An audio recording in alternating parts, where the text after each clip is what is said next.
पुस्तक का नाम दाम्पत्य जीवन का स्वर्ग, लेखक पंडित श्री राम शर्मा आचार्य जी, ऑडियो 6।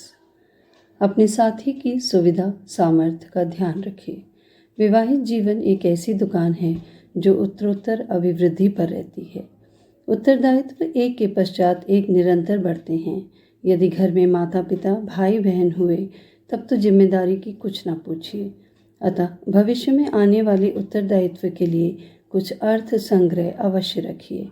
बच्चों के जन्म, बीमारी, विवाह, उत्सव, मेले, मृत्यु, यात्राएं इत्यादि के लिए एक फंड पृथक रखिए, जिससे दैनिक जीवन पर इसका कोई प्रभाव ना पड़ सके। भविष्य में आने वाली सामाजिक, कौटुंबिक, आर्थिक जिम्मेदारी के लिए निरंतर अपने को शक्ति और ज्ञान से युक्त बनाते चलिए।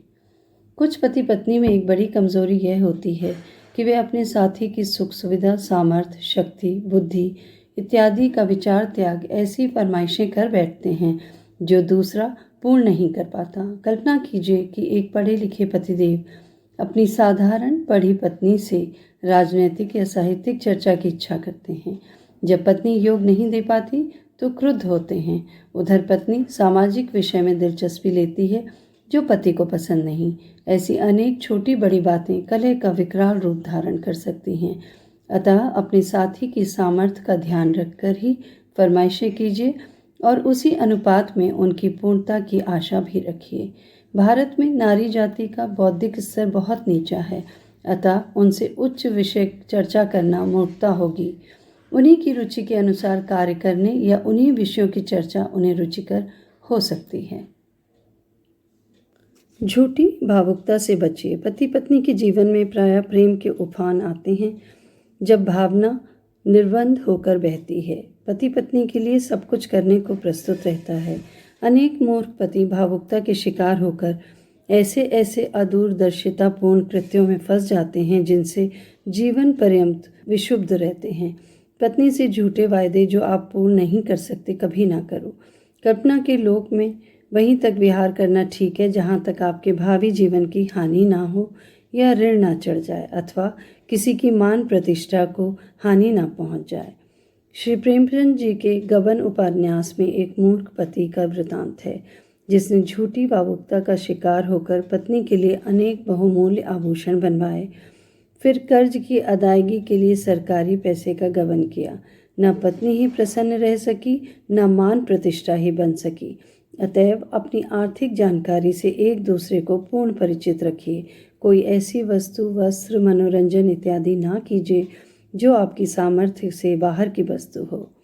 वस्तुवादी बनिए, दुनियादारी से काम लीजिए और संसार में भावी जीवन में आने वाली कठिनाइयों के लिए कुछ धन अवश्य एकत्रित रखिए। भावुकता से जो हानि है वे वस्तुवादी सांसारिक बनने से दूर हो जाते हैं। जो फरमाइश हो उसे पत्नी को प्रयत्न करने के लिए चटपट कर देने में व्यय अधिक होने की संभावना है। अपनी हैसियत, सामाजिक प्रतिष्ठा, आर्थिक अवस्था देखकर ही आय व्यय का हिसाब रखिए। भावुकता में आकर अपनी स्थिति छिपाने या लीपापोती करने से कार्य नहीं चलेगा। आपको सब कुछ स्थिति समझाकर स्वयं आत्मसंयम से काम लेना होगा तथा जीवन साथी को भी धीरे धीरे प्रेम, सहानुभूति से उसी की आदत डालनी होगी। ऋग्वेद का यह वचन स्मरण रखिए। समानी व आकुति समाना हृदयानि वा समानमस्तु वो मनो यथा वा सुसाहसति। अर्थात पति पत्नी का आचरण समान हो, उनके हृदय समान हो, उनके मन समान हो और वे एक दूसरे की सहायता को सदैव तत्पर रहें। यही एकात्मीयता, यही तादम्य, यही अभिन्नता दाम्पत्य जीवन की सुख, समृद्धि, सफलता का मूल मंत्र है। श्री दौलत राम ने बड़े अनुभव की बात लिखी है। विवाहित जीवन में जो बात मैं अत्यंत बुरी समझता हूँ वह अपने सहचर के दुराव है। उसकी नज़र की चोरी की कौन कहे। हमें तो उससे अपने विचारों को भी ना छुपाने का आदर्श सदा अपने सामने रखना चाहिए। हम कभी ऐसे विचारों को मन में स्थान ना दें जिसे हम अपने जीवन सहचर को प्रकट ना कर सकते हों। तभी विवाहित जीवन सफल, सुखी और शांतिमय हो सकता है। दाम्पत्य प्रेम का संतान पर प्रभाव। विवाहित जीवन में किसी अन्य व्यक्ति से गुप्त प्रेम संबंध रखना भयंकर मूर्खता है। पिछले दिनों कलकत्ते में एक मकान की सीढ़ियों पर एक नवयुवक की मृतदेह ने अभिनव सनसनी की सृष्टि कर दी थी। एक पक्ष का कहना है कि विवाहित होने पर भी उस नवयुवक ने किसी नवयुवती से गुप्त प्रेम संबंध बनाए रखा। बार बार उसे रोका गया, मना किया गया, किंतु तिस पर भी युवक ने रोमांस में भरकर युवती से मिलना जुलना जारी रखा, इसलिए उसकी हत्या करवा दी गई। दूसरे पक्ष का कहना है कि विवाहित युवक ने प्रेम में खिन्न होकर आत्महत्या की थी। यह घटना सिनेमा द्वारा फैलाए हुए कुत्सित, अश्लील, गंदे प्रेम संबंधों द्वारा हमारे समाज में फैलाए हुए विष का नग्न चित्र है। नए पति पत्नी तनिक से प्रलोभन में पड़कर नए व्यक्तियों के झूठे आकर्षण में फंस जाते हैं और अपने विवाहित जीवन साथी का परित्याग कर देते हैं अथवा अवहेलना करते हैं। कच्ची उम्र वाले दाम्पत्य प्रेम में गंभीरता नहीं होती, वह विवेक बुद्धि दूरदर्शिता द्वारा परिचालित नहीं होता, अतः ऐसे गंदे अनुचित प्रेम संबंध पनपते हैं। ऐसे मनचले भंवरा वृत्त के युवक युवती दाम्पत्य जीवन की शांति, सुख, निश्चिंतता और मानसिक संतुलन स्थिर नहीं रख पाते।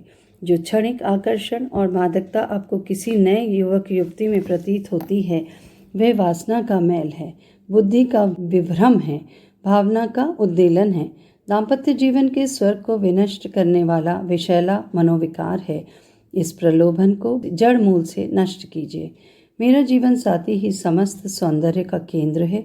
उसका सौंदर्य बाह्य शरीर में ना होकर पवित्र, निर्विकार, निश्चल आत्मा में है। वह मुझे हृदय से प्रेम करता है। दूसरे का प्रेम बाह्यमुखी है, उससे कभी मुझे आंतरिक शांति प्राप्त नहीं हो सकती। वह तो मेरा सामाजिक प्रतिष्ठा नष्ट करने वाला है। मेरा मन मेरे जीवन साथी की शक्ति, सौंदर्य, बुद्धि, वैभव, कौशल में ही रमण करेगा। मैं जीवन पर्यंत उसे प्रेम करूंगा। मैं उसके प्रति विश्वासघात नहीं करूंगा। इन पवित्र संकल्पों में निरंतर रमण कर मन को इधर उधर के क्षणिक आकर्षणों से हटाकर अपने जीवन साथी में केंद्रित करना चाहिए। दाम्पत्य प्रेम न आप दोनों के लिए मंगलकारी, सुख शांतिदायक है, प्रत्युक्ता इसका प्रभाव आपकी संतान पर भी विलक्षण रूप से पड़ता है। पति पत्नी व पारस्परिक प्रेम का मनोवैज्ञानिक प्रभाव शिशु के स्वास्थ्य, वर्ण एवं संस्कारों पर पड़ता है।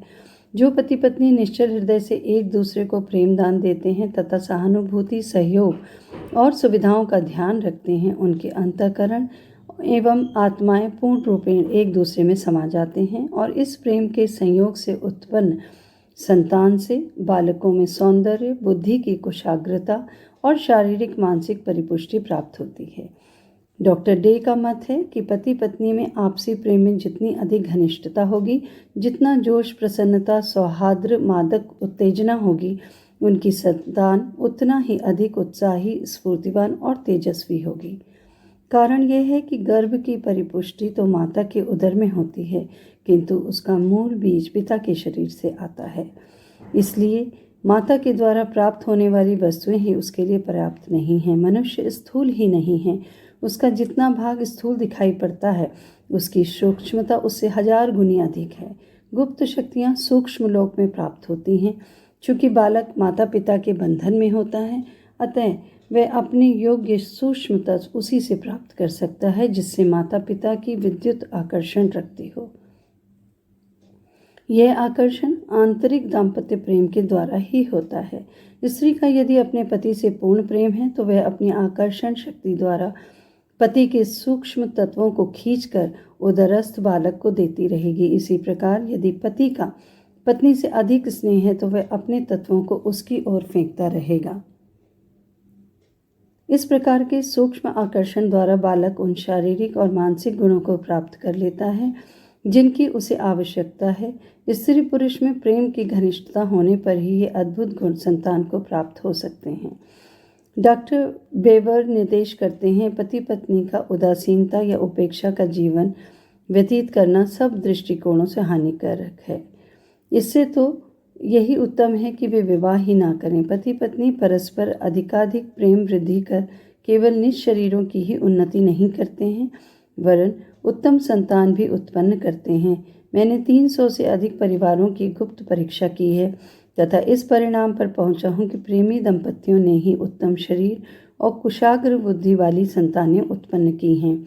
40 परिवार मेरी जांच में ऐसे भी आए हैं जिनमें पति पत्नी में अनबन, कलह, क्रोध, उत्तेजना, झगड़ा इत्यादि रहा करता था। इनके 3/4 बच्चे बड़े बेढंगे, बेहुदे, अंग-भंग, दुर्बल और मूर्ख थे। जो बच्चे अच्छे थे वे भी प्रेमी दंपतियों की संतान की अपेक्षा निम्न स्तर के थे। जिन्हें सुंदर, स्वस्थ, दीर्घजीवी, सद्गुणी संतान प्राप्त करना है, उन पति पत्नी को घनिष्ठ प्रेम की अभिवृद्धि करते रहना चाहिए। यदि पति पत्नी में निष्ठा ना हो और वे व्यभिचार में प्रवृत्त हों तो संतान समस्त पैतृक रोगों को लेकर होती है। माता पिता की पापमयी मनोवृत्तियां निश्चित रूप से संतान में प्रकट होती हैं। व्यभिचार से उत्पन्न संतान को वर्ण शंकर के अपमानजनक नाम से पुकारा जाता है। व्यभिचारी पति पत्नी में चिड़चिड़ापन, झुंझलाहट, घबराहट, आवेश, अस्थिरता, रूठना, असत्य, छल, अतृप्ति आदि की मात्रा बढ़ जाती है। सिर दर्द, कब्ज, जोड़ों में दर्द, खुश्की, प्यास, अनिद्रा, थकावट, दुस्वप्न, दुर्गंधी आदि शारीरिक विकार बढ़ने लगते हैं। ऐसे दंपति की संतान दुर्गुणों से परिपूर्ण, अल्पायु और दरिद्र होती है। मनोविज्ञान के अनुसार अतृप्त व्यभिचारी संयोग मस्तिष्क संबंधी विकार और मानसिक दुर्गुण उत्पन्न करता है। इच्छित तृप्ति की सुविधा न होने के कारण व्यभिचारी व्यक्ति हर घड़ी उद्विग्न रहता है। अतः भावी संतति की पवित्रता, सार्वजनिक स्वास्थ्य की महत्ता, समाज की स्थिरता, परिवार की निश्चिंतता आदि की दृष्टि से पवित्र दाम्पत्य प्रेम ही श्लाघनीय है।